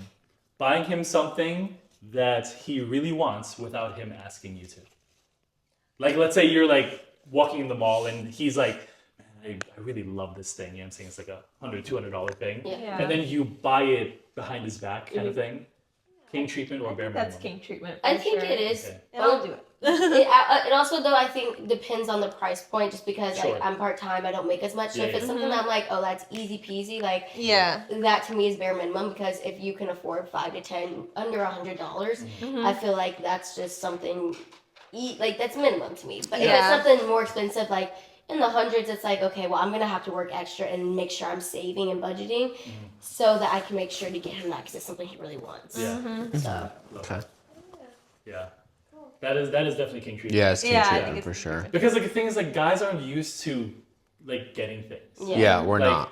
If there's like this, I can't remember like where I heard this, but it's a very common thing. But like the only time that guys will receive flowers is at his funeral. Yeah. So that's the only time he really gets flowers. You know what I'm saying? So Yeah, guys don't that's it. get this treatment. So it's definitely king treatment just by default. Mm-hmm. But Yeah. it's definitely a very sweet thing for the girl to do. Yeah, So, absolutely. yeah. Cool. And then king treatment or bare minimum, responding to his messages ASAP or right away. I say bare minimum. Yeah. Bare Because minimum, it's easy yeah. for me. Because when you see that text come through, that should automatically be like your first thing. Like, I want to respond back to my Yes. person. Yeah. Like, that's my priority. And I do Yes. that with like everyone, to be And what's honest. crazy is in my last relationship, there was a time that he didn't know he had his like red receipts on, and we went a whole week. Oh my god. And I What would a send dumbass. messages, and he would go. It would tell me he read it at a certain time, but he wouldn't respond for like 2 or 3 hours. Oh my god. It's fucked up. And then like he didn't realize it, and it was one weekend that he was really fucked up, really fucking drunk. And that's the night that it started. Those receipts started going through, and I didn't say anything. I was like, I'm gonna be quiet. So I'm gonna test it. I'm gonna be quiet and see what happens. And at that point, I should have said something a lot sooner, but I was testing it because I really wanted to see, and it told me everything I needed to know. And again, I let it go. It was a red flag. I was like, no. He said he's gonna work on it, whatever. But I said something that next week. And he's like, what do you mean? I was like, why don't you go check? He said, do you want to see my phone? And it read. You must have done it. You must have gotten a hold of my phone and you switched it. I said, are you serious? That's gaslighting. Like, you're throwing this back in my face? Yeah. I said, how dare you? That's such And gaslighting. that was like a crazy moment. I was like, to me, if my person doesn't want to respond to me, and like if there's an Yeah. emergency or there's something seriously going on I need to answer to, and you see the message and you just leave it, and it's not like it was happening once. It probably happened at least 10 to 15 times within that week. Oh, absolutely. That to me is a red flag. That is that makes unfortunate. That is not your person then. If you don't want to respond to me, I'm not your person. No, it's Quit true. dragging the relationship out just so you can have somebody paying half their rent. Oh, Right. hell no. You know Yeah. what I mean? Damn. Yeah. True. I say bare minimum. I mean, I obviously there's times like when we're working or like I'm doing something like I'll see her text come through or I'll get the vibration on my phone, but I won't necessarily open it yet. Yeah. Because I'm like I always want to have my full attention when I click on her message. So Yes. there'll be times if I'm like driving or something, I'm like I really can't like answer that right now. Yeah. Well, there's times I always still respond though with your watch because Yeah. it won't tell I'll me try. because he has his receipts on. Okay. But it won't tell me. I think you do still. I have my receipts Yeah, I on. think so. You It don't. won't tell me I that know. it was delivered, and he responds back to me, but it won't say it's been read because he's responding from his watch. Oh, yeah. Oh really? It doesn't do red receipts So, when I but open when my you watch? respond from like the phone, it tells me Well. you've seen it. But when you respond from your watch, I'm like, Oh, I didn't know that. He got it. It says delivered, but it doesn't say he's technically read it. But I received his message. She does not have her red receipts on. It bothers me every day. Oh No. gosh. Okay. I've never had mine on. I've never cared to. I want to put I them used on. to be really bad about. I really like it if you did. Well, we'll talk about it. I think you can do it for the individual person. Yeah, you can Yeah, turn them you on for just me. Well, then I can do that. But there was times like appreciate when that. I would answer. Chill out. There's times like where I would get like text messages from friends, and like I'd open it, and I would be like, "Oh my god, I read this like a week ago, and I never fucking responded." Like they must think I hate them. Like I was really bad. I'd have like 30, 40 messages, and like I just went through a time where I didn't want to respond to people because I was just mentally going through Yeah, it. that makes sense. And I'm like, then I can't open these messages. I have to wait. You know what I mean? But I've never had them on, never cared to. But I mean, we'll talk about it. I appreciate it. Yeah. I guess that little question stems from like the high school / early college thing where it's like girls would say like, oh, like don't respond to this guy right away and make him feel like he, like do the chase kind of thing. Yep. And there's never been a time where the guy thinks, for example, that like, oh my god, she responded 15 minutes late or she waited. Now I like her more. That never happens in nature. No. It doesn't happen. So absolutely bare minimum for that. Bare minimum. Yeah. Cool. Well, that was that segment. We did our outro And- already, so I think we're Yeah. good. That's lit. Yeah. So Cool. We'll have fantastic. to Thank you for coming on Thank you for and having us. yes. Thank you guys for coming on. I feel like we definitely could have helped someone out there, hopefully. But if you have any questions for Jake and Amanda, let us know and subscribe to the channel.